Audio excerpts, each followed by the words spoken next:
Just like face-to-face service delivery, I think it's essential that home visitors using video conferencing operate from using an evidence-based model to guide their work.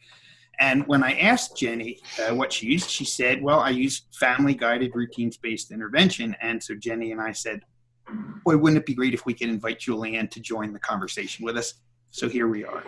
So Juliann, welcome. And could you give us just a broad view of these approaches that Jenny has been using all along for face-to-face service delivery and now for home visits via video conferencing?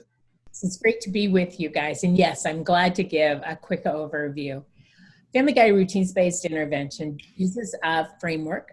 We do call it the SUPER. It helps guide home visitors in the kinds of practices that they're going to use within the context of the home visit, whether it be face-to-face or on a mobile or remote session. The 4 components of SUPER include setting the stage, observation, opportunities to embed, problem solving and planning, and reflection and review. And they provide a guide that's flexible for the early intervention provider to use as they interact with the family, with the goal being to help support the family to make decisions about their priorities, what's important for the child to learn to do, what are the current goals that they have for their child, as well as some of the challenges, and also to provide an opportunity for them to work together as partners in the actual routines and activities. Most of the times, folks start off by setting the stage. In a mobile coaching situation, they may have done some texting in advance to figure out what's been going on, get some updates. But even so, they will join in and find out from the family just how they're doing. This is really important in the beginning of the session to reconnect, to reestablish that relationship, and also to provide some comfort and support to the family. As they discuss what's going on, they may come up with some ideas of what the family would like to have some practice with, maybe some additional siblings at home. There may be some routines we work together on. How do we play together? How do we make sure there's quiet times for nap? After we've done some of that conversation, we're going to go into making a plan for the session. And the session plan, again, looks at what are the things we really want to practice and do together to embed strategies. The EI provider watches, provides feedback. The positives builds into it what the caregiver is already doing and then starts there and adds possibly some additional coaching that will help expand the routine or address a concern that the caregiver has, maybe start a new target. They'll look then at what's been working, problem solve where they want to go next, maybe add a few new routines or look at adding a new target into a routine, keeping it the right size for the family and what's happening with the family at that time so that the family's continuing to support the child's learning throughout the day and making it a part of their day. As they finish up the session, they'll talk about what worked, a good target for the next week, how will we know it's going to be working, and what are some of the things that we really want to practice throughout the day, and make sure that there's the plan for the next period of time between visits. And as they close out, they'll look at a way that they're going to stay connected. The provider may send some notes. The family may send a video clip. They're going to take a look at how they can enhance the child's development and support the family as well. Jenny, when you think about this approach that you've been using, like face-to-face visits, is it different at all during the pandemic and using it via video conferencing rather than face-to-face visits? You know, I would say it's pretty much the same. One thing that might be a little different is I'm doing a lot more planning up front through texting. So when I get there for the visit through our Zoom meetings, we've kind of had that stage already set with the family. So we've already talked about stuff, although I am reviewing it again, and then we're moving on forward. The visits that I have done, we're just really targeted and more planful in what we're doing. So they've identified what we want to practice, what's important to them, and we kind of move through those rather quickly, problem solving, trying it again, and then finding what strategies are working better for them. So I think we're really following the same thing. It might look a little different from afar, but we're really following the key indicator steps there. I think they're very, very similar. You're still going to be flexible to follow and address what the family's priorities are for that day. You're going to be trying to help support the family making decisions about what's going to work best for them, and giving them lots of opportunity to practice so that you can coach with them. The visit might be more condensed, but I think that there's lots of opportunities to really focus on what needs to be done. How do you think the times that we're in right now affect the model? How might we add things to the model or adapt it in any ways? Well, I can share an experience I had yesterday with a family. The mom was sharing her frustration because she received some rental assistance through HUD, and HUD demanded to come into her home even at this time to do her house inspection. And when she wanted to decline it, they held the rent over her head. They're like, well, we won't pay your rent for this month if we don't get in your house to do this inspection.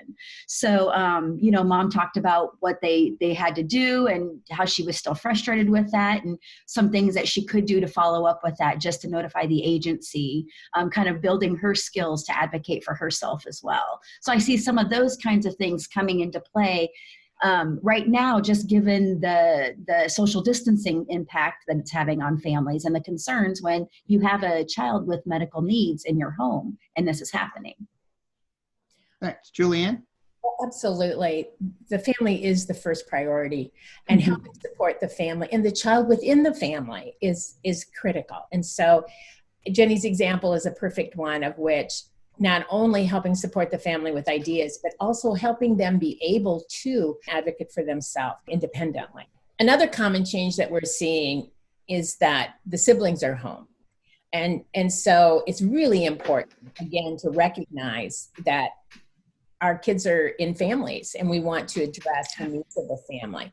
And rather than looking at putting the other kids aside or having them be quiet or giving them something else to do, taking a look at what is it that this family would like to be able to do together. And also looking at it as an opportunity for some more coaching that could go to some of the siblings, and looking at how can we integrate them within the routines and activities, and giving more opportunities for the child to practice and have fun with their siblings, more partners to have interactions with, more communication. Jenny, I know you have a family that you've been working with that has a child who you've been delivering services to who has 4 brothers. How does that fit into your experiences there? Well, yeah, exactly like Juliann was talking about. It's trying to find those routines and what's going on during their day and incorporating them, because everybody's home and it's kind of hard to manage. They're still working and all the siblings are there. So it's incorporating them in activities. So social games, cleaning up, picking up, taking things to and fro. But it's really looking at incorporating those other brothers into what's going on with the little one. And increasing the opportunities to practice. There's more times to embed those strategies when we include the siblings. And those siblings are big motivators. So, use them. It's a great way to use them. What else could we talk about that's different about either face-to-face visits versus video visits, or the difference between what life was like 6 months ago and what it's like now during the pandemic, and how that affects how we go about our work with families? I think technology is very much a part of everything we're doing now with social distancing. We're staying in touch with folks. We're FaceTiming or using any kind of web conferencing that we can to say hello to Grandma and Grandpa, to keep in touch with our friends, and having the opportunity to use the technology, even in coaching, makes it a more integral part of the day. So carrying the phone around while we're observing routines and seeing what's happening with the siblings there, or with Grandma and Grandpa there, and lots of times we have more people in the home who are adults because they're not working right now either. And recognizing that there's going to be some adaptations to the typical day, if there ever was a typical day. So I don't think technology gets in the way. Technology just is integrated and a part of what we do. Some people refer to these as virtual home visits, and I don't think they're virtual at all. I think these are real. We're there in real time. We're in the same place. I'm in your homes. You're in my home right now. And I don't think of them as being virtual. These are actual. It's just that they're in 2 dimensions. I would agree. And it takes a little bit of practice. I really have to give a lot of wait time, just making sure, I'm letting everything happen the way it does and not interjecting too soon. For me, one of the hardest things is being succinct and concise. I tend to want to explain it, and that doesn't help. We need to figure out, sometimes plan in advance and have some ideas ready, and then try them out, but not to try to just keep talking it. Silence is good. Yeah. And that's one of the things that I've noticed with my visits too. It's like, when I was there face to face, right in the home with them, we probably did things so many times, reviewed it and went over it and practiced. When it's through technology, we're still doing it, but it might be not as many times. We're really planted, purposeful, problem solving, trying it, and then moving on to the next concern that the parent might want to address. Well, that's good for us too, because of the fact that in a caregiver coaching approach, we're there to make sure that the caregiver knows what to do, how to do it, and that it's working well for them. We're not there to provide all the practice for the child. That's going to happen after we sign off and the family goes on about their day, doing all these different kinds of activities and routines as they naturally occur. So that's where the practice is, not with us. Any concluding remarks for your colleagues around the country? I guess my advice at this point in time is just that we have to stay connected. It is so important that the stress levels that families are going through, whether it's they've lost a job or people are home or the kids are home, I think using technology to continue to support them, problem solve, just letting them know that we're still there, we're part of their team. I think that's just the most important piece right now, is just staying connected. Sitting down with video conferencing, whether it's our laptop, our phone, a tablet, whatever we use, is terrific. But there's a lot that can be done via phone with a video sent in and some responses sent back via email. I think the connection is what is important. Text messaging is a great way of just letting somebody know you care, getting a meme every once in a while. Some good tips or ideas or resources can add a lot too. So that connection is what's really crucial, and that support.